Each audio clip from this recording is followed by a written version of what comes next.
gang, gang. Hey, nothing but love and respect. You might have some cool fans, but mine are the best.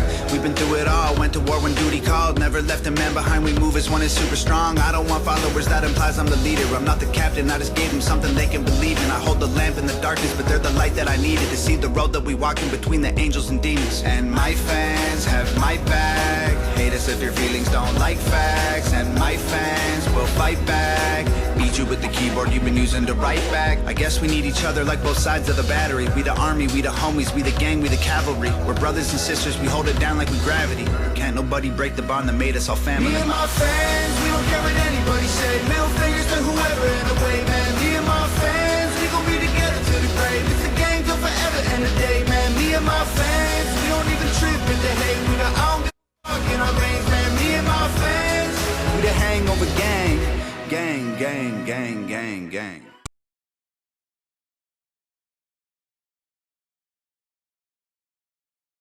Oklahoma weather can dish out some of the worst punishment in the world. Hi everyone, I'm meteorologist Tuttle.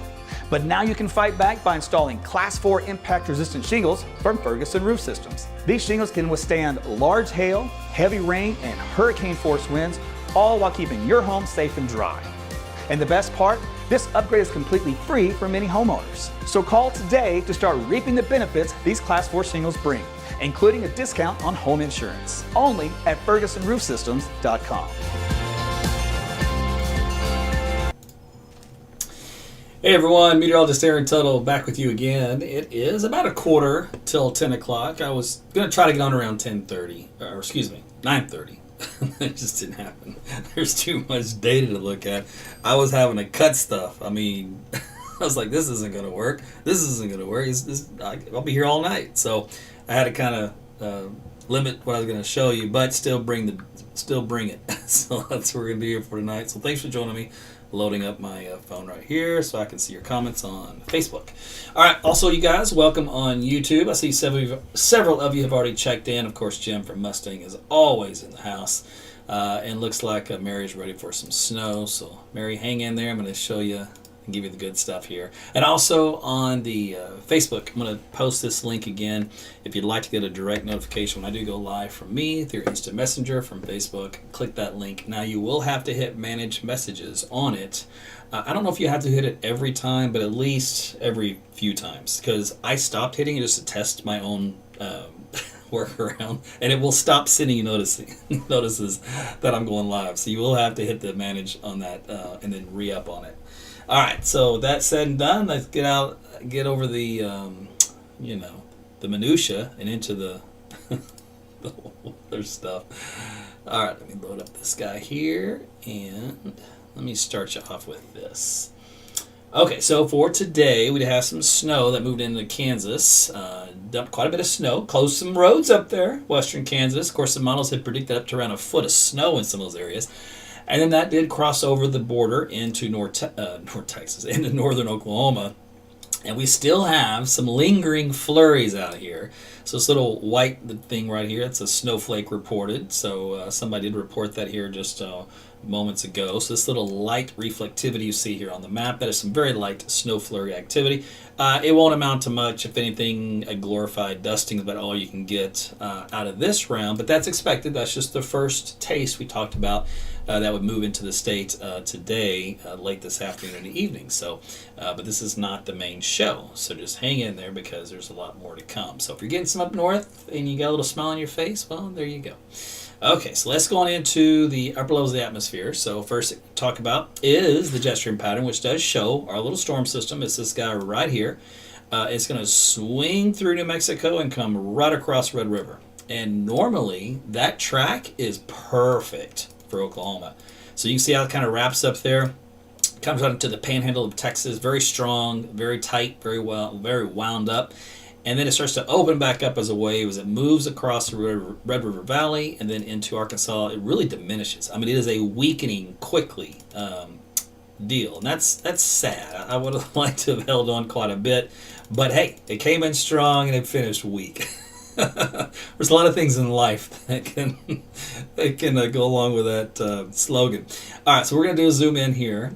This is where it still kind of holds a little bit of that upper level low look to it across the Amarillo area for Wednesday afternoon. So that's good news. So everything you want for snow production, of course, will be along this upper level low, and kind of in this eastern quadrant is the best area. So when we track these lows, that's kind of where you want to be for snow. So that does include at least the southern half of Oklahoma from I-40 southward to the Red River, and again parts of North Texas and the northern counties. So, but that's old news to you if you've been following me for a while. Last few nights we've been talking about this. As we head into the evening hours on Wednesday, a lot of colors. That's a lot of lift in the atmosphere, squeezing out here in the mid-levels. By midnight, the trough axis is opened up now, so that little closed low appearance is long gone, and it's just kind of more of an open wave that will continue to weaken as it moves into southeast Oklahoma. So the bulk of the snow, as a result of this, will be falling into the, let's just say the southwestern and western parts of the state, and then diminishing returns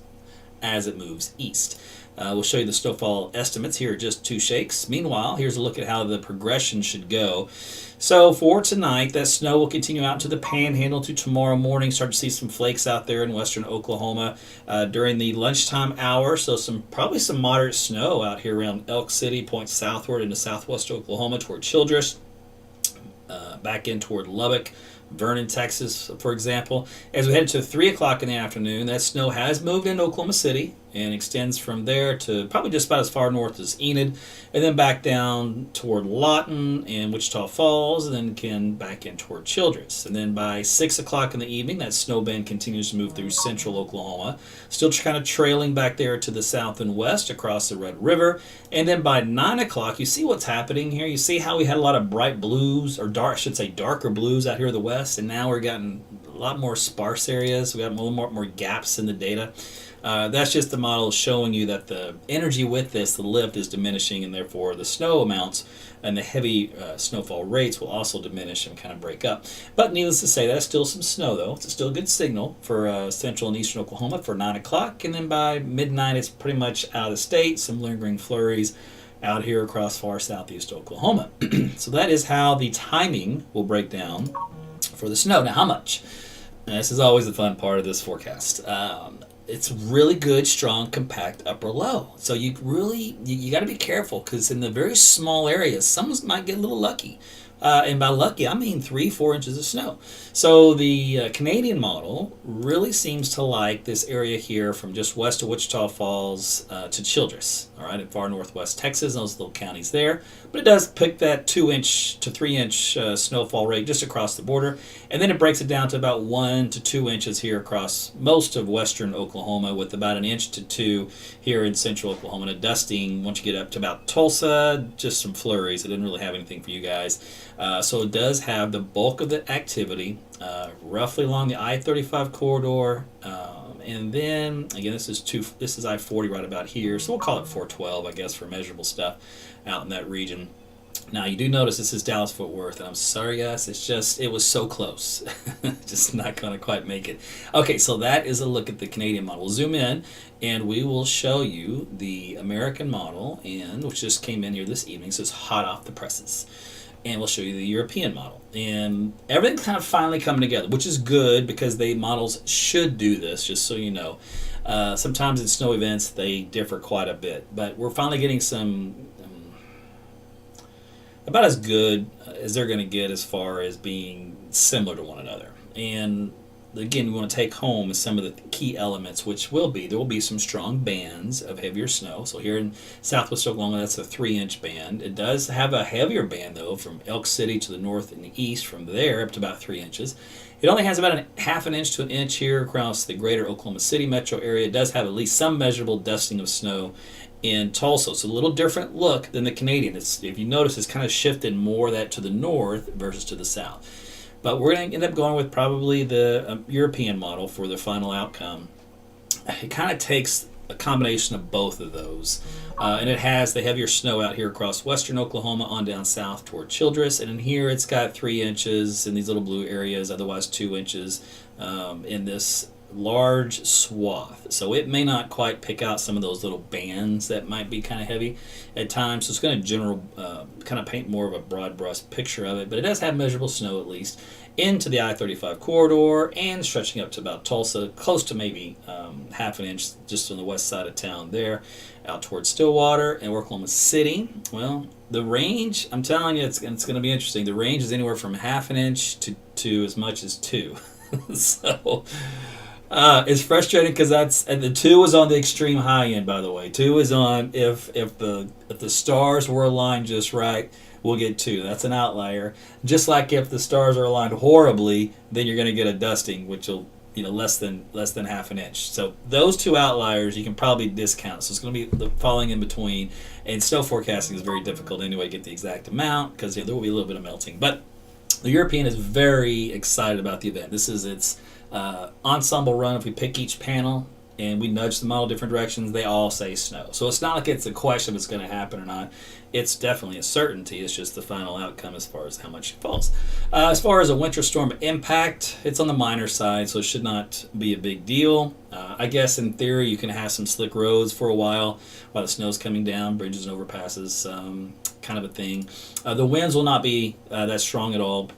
10 miles per hour probably in most areas, so that's not a huge factor. Temperatures will be cold though. We'll look at those here now. So let's see, let's start you off. Let's go to the morning hours. We'll drop you down to 6-7 o'clock in the morning. We're in the 20s across the state out there, so very cold start to the day. And then in the mid-morning to lunchtime, we should get up to about freezing here in central Oklahoma and Tulsa, but then southeast Oklahoma above, north and west below because of the cloud cover and the fact we already have that snow developing out here in western parts of the state. And then there's 1 o'clock, 2 o'clock. We really kind of hold in the lower 30s. I don't expect us to get, we hit 34, looks like briefly in the data. I could go for 34. It'd be a short-lived 34. Otherwise, with the light precipitation falling, it'll cool us back down below freezing, or at least at freezing here in central Oklahoma. Southeast Oklahoma, of course, you'll still have a chance to warm up ahead of it because most of the snow will be falling out to the west and then moving into central parts of the state for the mid to late afternoon. So that will cool us down into the 20s. Underneath that snow here in Oklahoma City for the evening. We're into the 20-degree range from Elk City, so very cold out there. Remember, the snow actually helps to cool temperatures down when it falls quite a bit due to some other things I can show you here in a second. Meanwhile, let's see, here's midnight hour. We're still pretty chilly. And then let's go into Thursday morning, 6 a.m. So if you do notice, southeast Oklahoma never really gets below freezing. So it means any of the flurry activity we saw, although it can still snow around 34, 35, even 36 degrees, it won't stick and it won't amount to anything. So don't get too excited down there in southeast Oklahoma. This is not your event. You'd have a pretty good event the other day. All right, so anyway, if you do notice 7 o'clock in the morning, the model really loves this snowpack out here for some measurable snow. Therefore, it's going to drop temperatures down into the single digits. That's something that snow can do for you. If you get really light winds, if you can get some clear skies on that snowpack, you will fall like a crater, man.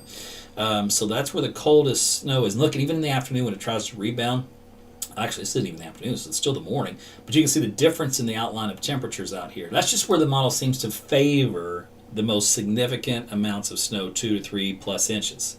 So there you go, kind of west central Oklahoma. But Thursday afternoon, we should be rebounding back into the 40s, some 50s down south. So not too bad of a day at all. Now this is what I wanted to show you about that. We're looking at the sounding forecast, and did I close that window? I did. But let me do this, yeah. So this is the, this is what I want to show you. No, let's do this one. This is what I want to show you. Okay, so the good news is, if I look at the levels of the atmosphere, like we talked about the last few nights, everything stays the same. We have this red area, which is omega, lift in the atmosphere, and the mid to upper levels, even low levels now. The snow growth layer in the pink shading that's going right and left of your screen is got the green in between. That's a lot of moisture. So you have the moisture within the snow growth layer, and then you have the lift on top of it. So all that equals snow. And the just question is, how much is the potential to produce? And like I said, the models are pretty light here in Oklahoma City. If we do look at an ensemble run, let's see, I think it was this one here. This is our short-term ensemble, which will give you kind of a range of snow. And on the chart here, from 0 to 1 to 2 inches, there is some outlier. There is. There's 2 outliers. So there you go. I was going to say my prepositions or what context am I talking here? Is it is or are or whatever? Anyway, most of them are around the 1 inch or to 3/4 inch range. So if you wanted a conservative snowfall forecast for Oklahoma City, you would call for about 1 inch of snow. All right, that's a fair call. Some people might get a little tiny bit less. Some people might, can you measure that much? I don't know. Everybody's rule is going to be a little different. Depends on how hard you jam it into the ground. But that's what we've got here for you. But we're not done with snow. And you're going, what? You got more? Oh, Aaron, please tell me more. So we talked about this last night. This is the European model, and these are the ensembles. We nudge it 50 different directions. All of them here in this column is for tomorrow's event. They all say snow, with an average of a 0.8. So that's what I was saying. When you go from about 1 inch of snow, maybe 3/4, whatever, man. It is what it is. But the good news is it's a little bit of snow. All right, so that'll put some smiles on a lot of people's faces. But as we head into the 3rd, this will be Wednesday. Is this Wednesday? Wait a minute. Wednesday's the 2nd. Oh, this is Wednesday. Okay, so this is Wednesday the 2nd into Wednesday night, and then the Thursday morning. But during that time frame, look at how many of these ensemble members, and there weren't this many last night. There was probably about half of these, and so they doubled. So we're probably looking at about 25 out of 50 that says we're going to get some snow. And it's not that they just kind of say a dusting of snow, like this one says 0.1 inches, 0.9. Some of these are going nuts. This one says 5 inches. This one says 3. This one says 7. This one says 11. This is for Oklahoma City. So the good news is, fingers crossed, we might get a pretty decent snowstorm here in central Oklahoma the middle of next week, according to the European. So we shall see, right? That is what I'm looking forward to. Meanwhile, temperatures for the next few days. Again, obviously chilly tomorrow. Scratch this 38, maybe 34. But we will warm up pretty quickly, though, for Thursday and Friday. The weekend looks great on into early next week. So lots of 60s return. And then, depending on how the European goes, if it's the dominant model to trust, then we drop quite a bit here during the day on Wednesday, and we produce you some snow in this little range here. So these numbers will be subject to change based off of that. This is a blend of model data, which does fairly well. If we were to pick the European by itself as an outlier, just kind of give you an idea, it has us hitting into the low 50s on Wednesday, then drops us 23 and only 34 on Thursday with snowpack on the ground. And it does produce on its let's see, where is it going? Accumulated snow right now, it's got a lame amount of only like 1.5 inches. As probably an average that it picked, the mean. But we'll see. Some of those ensembles were quite a bit juicier than that. But that is way out there in time. So we got plenty of time to take a look at that one. Meanwhile, enjoy tomorrow. So if you're very late, here's your 30-second recap. We'll get some light flurries continuing up here in northern Oklahoma for the next hour or two or so, and won't amount to much of anything. Maybe light dusting, that's it. Really not anything too measurable. And then we'll have the system itself come out from New Mexico into the Texas Panhandle tonight into tomorrow morning, and that will then move into western Oklahoma during the day. So the snow will pick up from west to east. It will arrive here into central Oklahoma by early afternoon, say 2 o'clock. 3 o'clock, you should start to see some snow here in Oklahoma City, and points west and south from there. Higher amounts of snow will be just west of Oklahoma City, west and south. So kind of west central Oklahoma seems to be a sweet spot. You're down now I-40, points south from there. So could be 3 inches in some areas. Somebody might get lucky with 4 in that region. Otherwise, 1 to 2 is a really good range for most of the people in the state. And then Oklahoma City itself, the system kind of weakens as it comes toward our area during the late afternoon and evening, as it still kind of continues. So the models seem to like the 1 inch range is kind of what they're averaging in on. And that's been in the data for the last couple of days, so that's definitely feasible. Well, some people might get a little more, a little less. Sure, it's snow. but it's not like you're going to be getting a shovel out there and digging yourself out. So enjoy whatever you get. It might be just enough to build a really dirty snowman with a lot of grass in it, but that's probably what we got coming for us.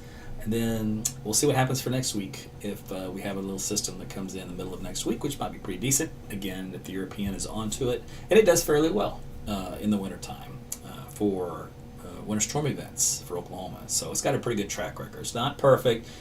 Every now and then it will hose you. But it has a pretty decent track record overall. So most good forecasters will lean heavily on the European most times for that reason. All right, let me scan a couple of your comments, and let me see here. See what we can do for you. All right, real quick on YouTube. Nat, stop. Don't hold your breath too much longer. Let's see. Can I work from home? Sherry, you can work from home every day. It's COVID, baby. This is a new era we're in. Everybody can work from home and Zoom it. This is a crazy time we live in. Take advantage of it. All right. Yeah, if you definitely want some snow, move to the mountains of Canada. That's for sure. I want to go to Banff. That's on my bucket list. So I will, come hell or high water, get to Banff before I leave this earth. So that's my plan. All right. And if you're wondering why, because it is like a postcard that doesn't exist. I mean, it's too picture perfect. Like when you see the pictures of it, you don't believe it. It's just too. It's not real. People say Colorado and all that stuff. Yeah, I get it. It's nice. It ain't Banff nice, though. All right, so let me go on Facebook here. Jared's in the house with some stars tonight. Thank you, by the way. And sorry about your lack of snow for Dallas. You could still get a flurry. That's about as most I could see you get down there is a few flakes of snow. So if you get that, jump up and down. Let's see. What else we got? Larry's in the house as always. Good to see you. Cole sent me 99 stars. Appreciate you, brother. Good to see you, Karen.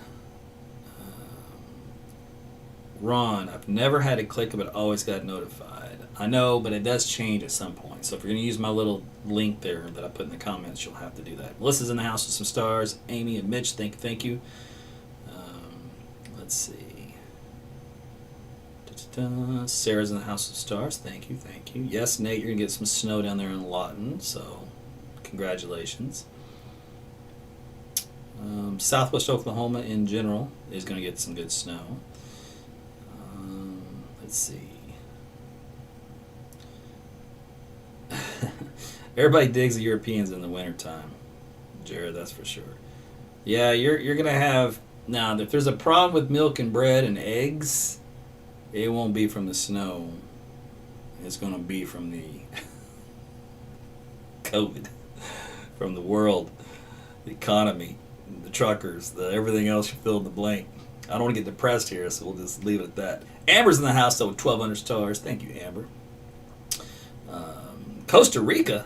Lyndon checking in. Woo! Wouldn't mind being in Costa Rica. I kind of like both in wintertime. A beach wouldn't be too bad, and then snow on the other end of it. Just that way I can have it both ways. Audrey's in the house with some stars. Thank you, Aubrey. Chayton also in the house with some stars. Luke, yeah, you're going to have to park in the street, man. That's the one thing about your driveway, that anybody's driveway, and that kind of an incline, forget that. Oklahoma with ice storms, that's a nightmare. I'm going back to Cali. Jeremy's going back to Texas. Should you expect any problems? I'm in a semi. No, you should not have any problems, but there will be some snow-covered roadways a little bit there in southwest Oklahoma. I'm sure at some point, bridges and overpasses. Aaron's in the house with some stars. Thank you. Jeanette loves Banff. Oh, I'm jealous. That must mean you've been there. Brandon, slide right on in. Chayton, more stars. Thank you, brother. What about Elk City? Where have you been? Avidale, we talked about Elk City like 10 minutes ago. Let me go back to the snow map. So we'll take care of you and anyone else that's a little late to the party. How about that? So give me 2 seconds here to load this up. All right. So this is just the European output. Oh, that's not the one I wanted. I wanted this one. Yeah, this is the European output.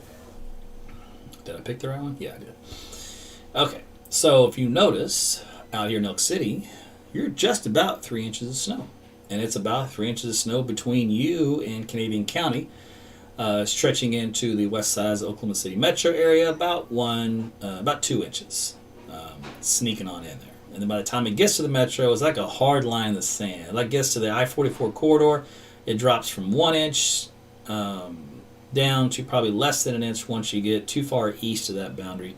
But it's got a good solid 1 inch for Oklahoma City proper, and then a little higher amounts in the west. And then back down there in southwest Oklahoma, once again, anywhere from 1 to 2 to 3, and someone might get 4 inches down here where the sweet spot is for that lift we talked about in the atmosphere.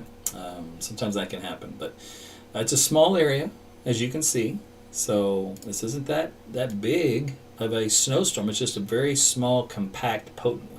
So this is what it really produces for tomorrow morning, starting here, moving into the west. And then this activity kind of moves in toward the middle of the afternoon. So 2 to 3 o'clock is probably when it starts to kind of come into this area here. So I wouldn't be surprised to see some light snow starting to fall from the sky by around 2 or 3 o'clock here in Oklahoma City. And then it kind of just slowly moves east and weakens. And that's why you're like, well, where's the rest of the snow here? Even though it's going to snow. Yeah, it just keeps weakening. So that's just kind of the way it is. Well, good. I'm glad I got your name right. On the fly, too. And that, trust me, I've seen some names and I've butchered some names. And it's not intentional, of course. And when I got to think and talk at the same time. Hold on. Is this one of those deals? You chew some gum. But yeah, it can get difficult. So Nate, I saw your comment. The 0Z European doesn't come in this early. It's going to be in around 1 o'clock in the morning. So we won't get to see the new run of the European. You might be talking about the new run of the American model. We did look at that a minute ago. And that was this guy here. This was the new run of the American model. It had that nice little track out here west and southwest. Same kind of deal, overall trend, but just a different look on the output. I like the European better.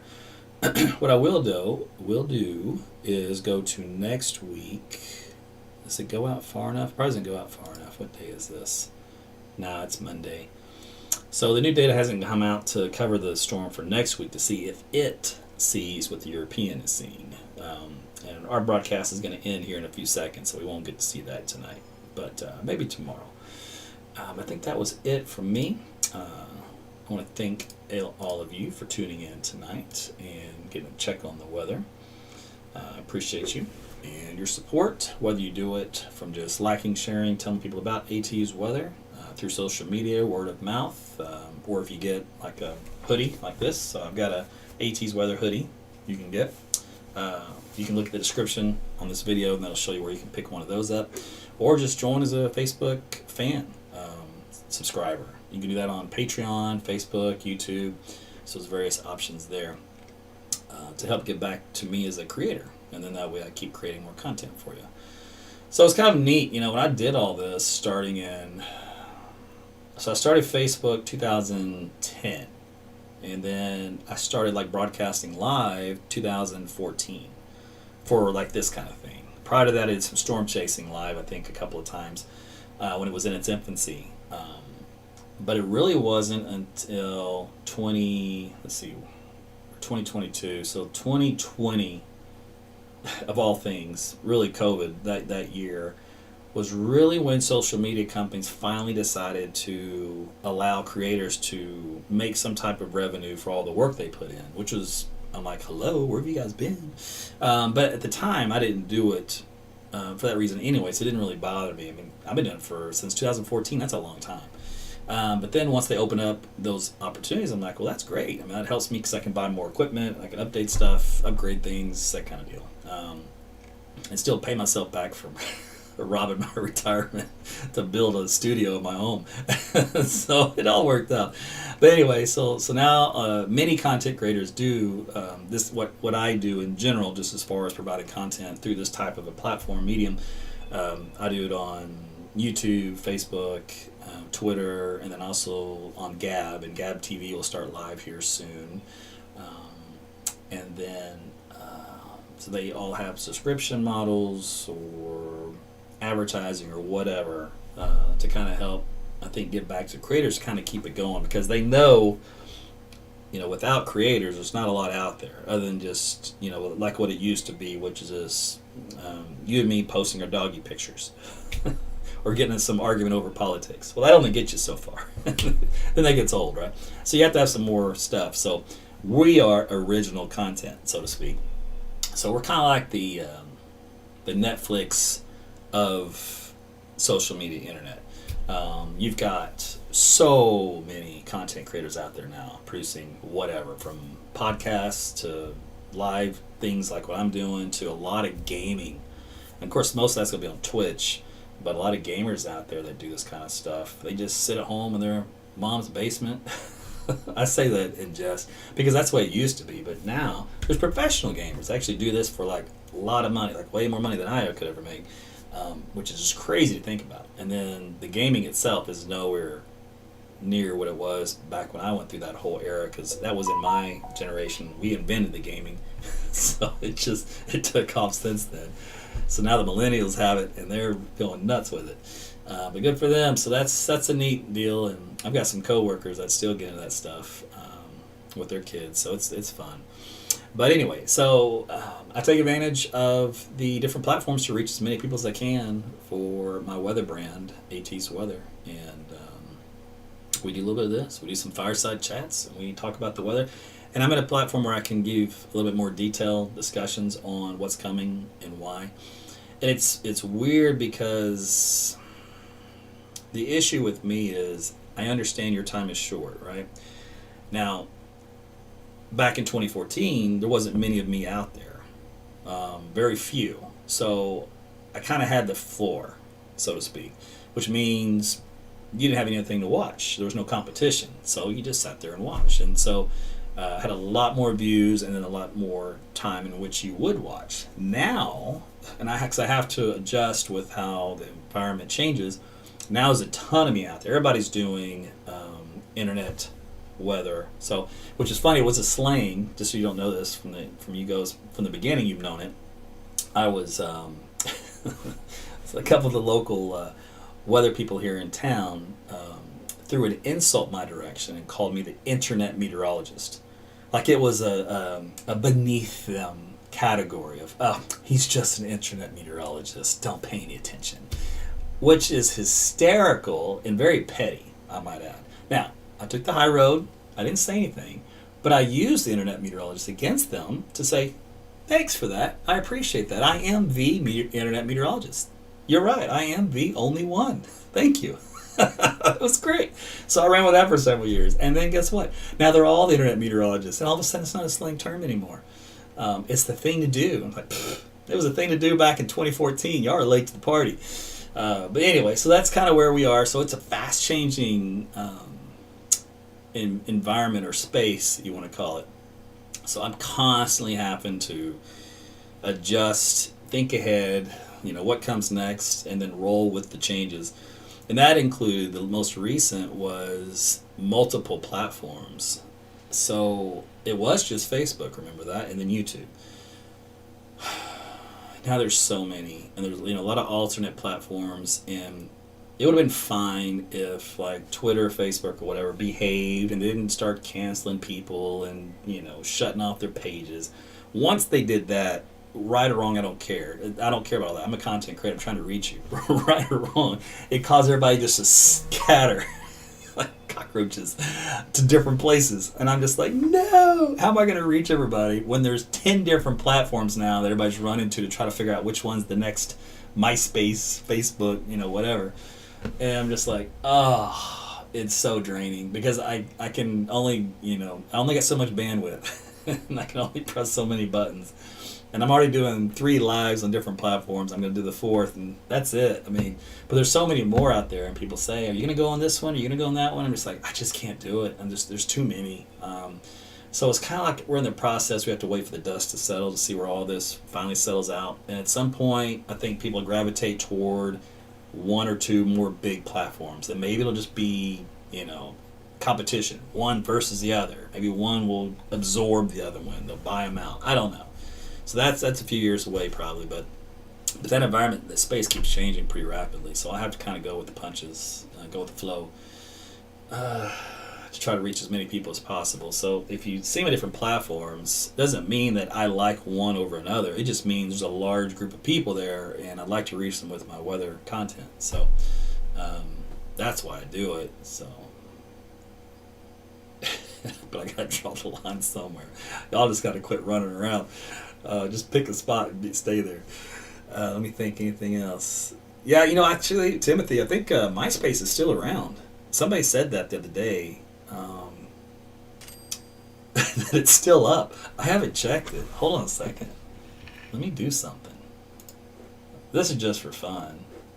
I don't know. Let me type in MySpace. Is it still there?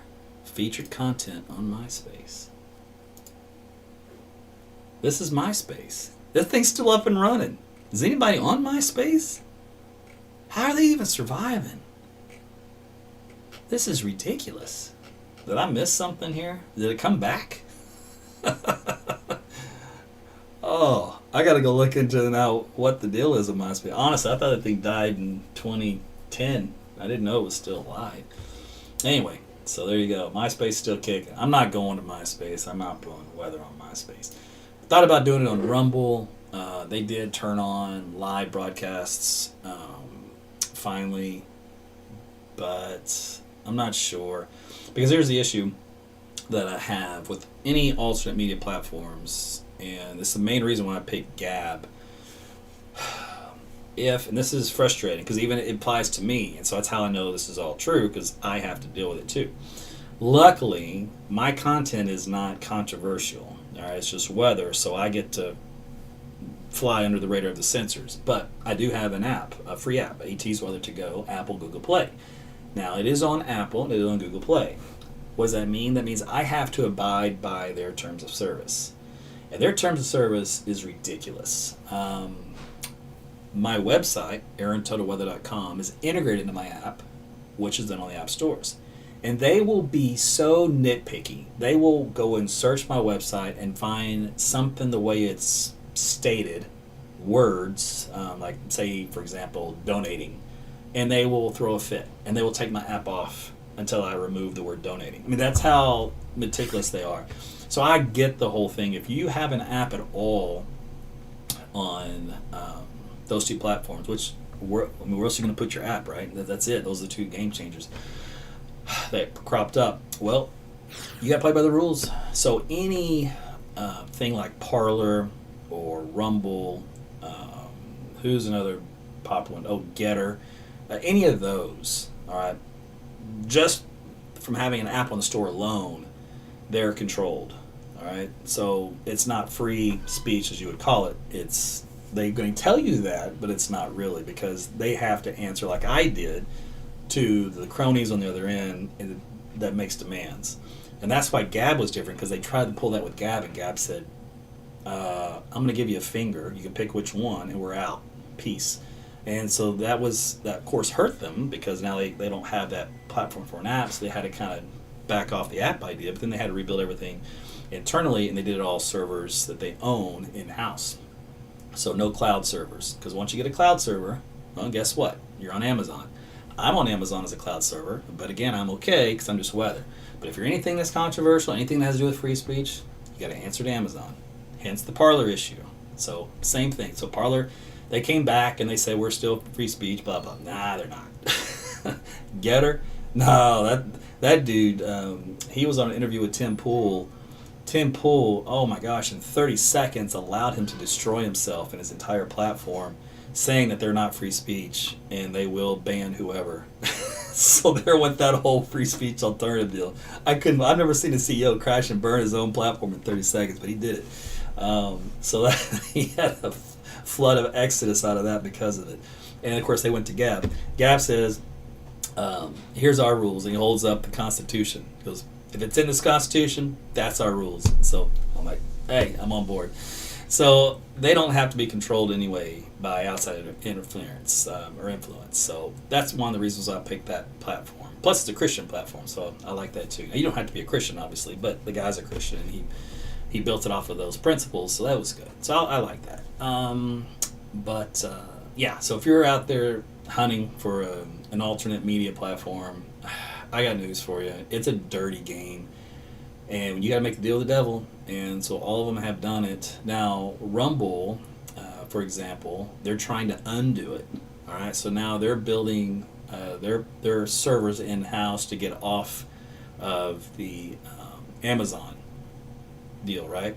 But again, they have an app, so they're gonna have to deal with that too. So you got to read the fine print, and no one reads the fine print. It's like 30 pages long of legalese, but if you really were to condense it all, it'll all say technically there really is no free speech. That's what it would say. And we'll ban you for whatever reason. Even if we don't have one, because so-and-so will tell us to, or they'll pull our app, or they'll kick us off the servers. They're going to do exactly what, their upline people tell them to do. And that's the frustrating part of all this. If you're trying to, find a place that's, quote, safe, or whatever you want to call it, where you can exercise your voice. So that's kind of a behind-the-scenes look at the whole censorship deal, and then of course cancel culture. A lot of that, some of that's from those players, but a lot of it's just from each other. A lot of it's just mob mentality. People just don't want to get along, and they go from being humans to inhumane. And then they start wishing ill upon people. They hope this class of society or that group of people or whatever, they're beneath them. You're so much more moral, so much more important. And you get this elitist attitude, which is really funny because it's like watching the peasants attack the peasants. And I'm like, you guys, you're missing the boat, man. The elites is where it's at. And they're the ones that make the decisions and have the power. You guys are just arguing with each other. Y'all should be turning the other way and focusing your efforts the opposite direction. But nah, let's just attack one another. That's what a lot of social media is out there. I see so much, and I get so sick of it. Just like, ugh. If I wasn't doing weather on social media, honestly, I'm not even sure if I'd even be on it. It is terrible. It does have some good points, though. Obviously, their whole reason why it first started. You can keep tabs on your friends and family, share your life, along the way. That part I get. That's still cool with that. And then there are some elements where it is good, like science-wise, for me anyway. So it's a great forum to use to get a lot of weather information that otherwise wouldn't be able to get. So like, for example, so you follow a lot of researchers and they post their latest projects they're working on, the papers they put out, some of the data they have, and I'm just like, wow, this is great. I don't have to be in a classroom setting for this. I don't have to go to a conference for this. I mean, it comes in pieces along the way, but it's still good, and it's more education for me to keep bettering myself in my role here as a meteorologist, because it changes, even from whenever I was in school. So it's constantly changing, evolving. So it's neat to be able to have access to that kind of stuff. So I use social media versus letting social media use me, if that makes any sense to you. I've talked about that before. I want to get what I can get out of it that's going to benefit me, and then that's it. The rest of it can go fly a kite. And that includes, and this is the frustrating part for me, is prior to COVID, I was really good, really disciplined. I didn't spend much time on it. I had life, man. Too much things going on. Plus, I was working. I had all these projects and then doing the stuff for you guys, building things, making things. So, I'm moving. I'm a creator. I'm focused on that deal. Then COVID hit, then all that took a back seat because the world changed overnight, right? Now, as a scientist in me, I wanted to know all things COVID. I didn't want to hear what the government had to say. I didn't want to hear what Susie down the street had to say, right? I'm a scientist. I want every bit of journal, studies, data that I get my hands on. and I will decipher whether or not it's legit or not right, or there's faults with it, faulty. And so that was me for COVID for 2020. But it was helpful because it brought my own sanity. Ask whether or not, what kind of threat is it? What are we dealing with? What are the indications? Who's at risk? All that kind of stuff. So I learned about all that early on. We're talking within the first month, I think, of this whole thing. I used that Princess cruise ship was the best case study that we had at the time, and how that looked at. So I dove into that data just to kind of get a handle on what this thing really was. So that helps me to keep logical and keep emotion out of it.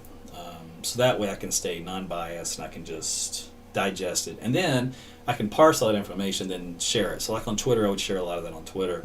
Facebook, I wouldn't do it, but on Twitter I would, just because I care less about Twitter. So I'd post on there anything I would find. In other words, if they banned me or censored me, big deal. So that was a deal where I felt a little more free just to post some of that stuff, and it was just a lot of stuff to make you think, and then share some data. I didn't ever tell anybody what to do, because that's not my role. My role is just to show you what's out there and then let you decide. But that was good because it helped me to find all the over-the-counter stuff that helped from all these different studies. Because I've gotten COVID twice, the original strain, and then Omicron a couple weeks ago. So I have all that kitchen sink stuff ready to go.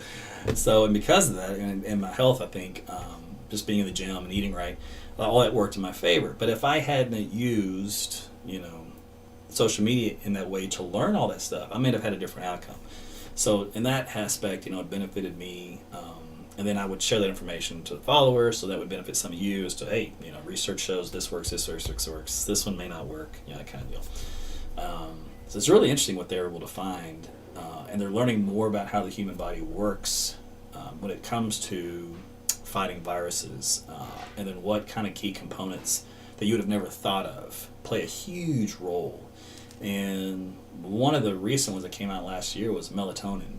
And you're thinking, melatonin? Yeah, it's for sleeping, right? That element, oh my goodness, when it comes to cells in your body, it's like a gatekeeper. It's crazy. So stuff like that is important. You learned about, vitamin D deficiency. You probably learned about that. We learned about the comorbidities and the obesity being a huge factor, early on. Then we learned a lot of things that helped, each in their own element, like zinc and vitamin C and all these. They may help like little. It's not like huge drastic stuff.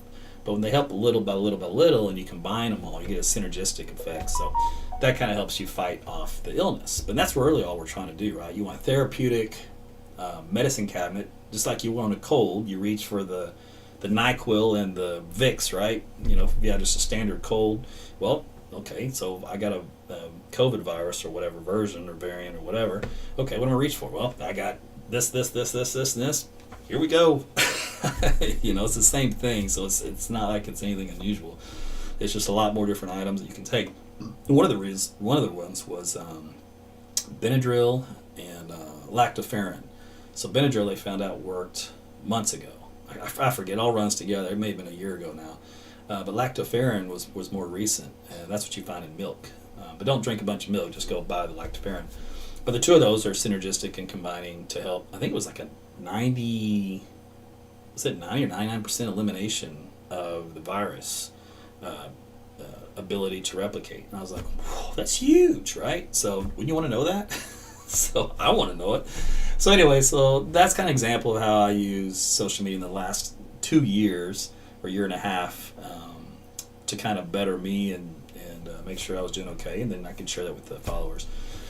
Other than that, I try not to be on social media too much, just because it takes away time from yourself, bettering yourself in other aspects of your life, and of course your family, and your sanity, everything else. So anyway, all right. Well, listen, I did weather, I don't know, like an hour ago, and I have somehow got off on a diatribe slash, not a diatribe, but a soapbox. I'm not really sure what I was on. I was on a tangent, that's for sure, a squirrel. Anyway, I'm going to wrap this up. If if you missed the whole thing for the weather, just hit the replay when this posts here in a few minutes, and we will look at the weather again tomorrow, and we'll probably do an update maybe at lunchtime, something like that. We'll see how the snow's coming in, and I don't think anything's going to change, but we'll discuss it and look at it. Otherwise, you guys have a great night. Thanks for watching, and we'll talk soon. Take care.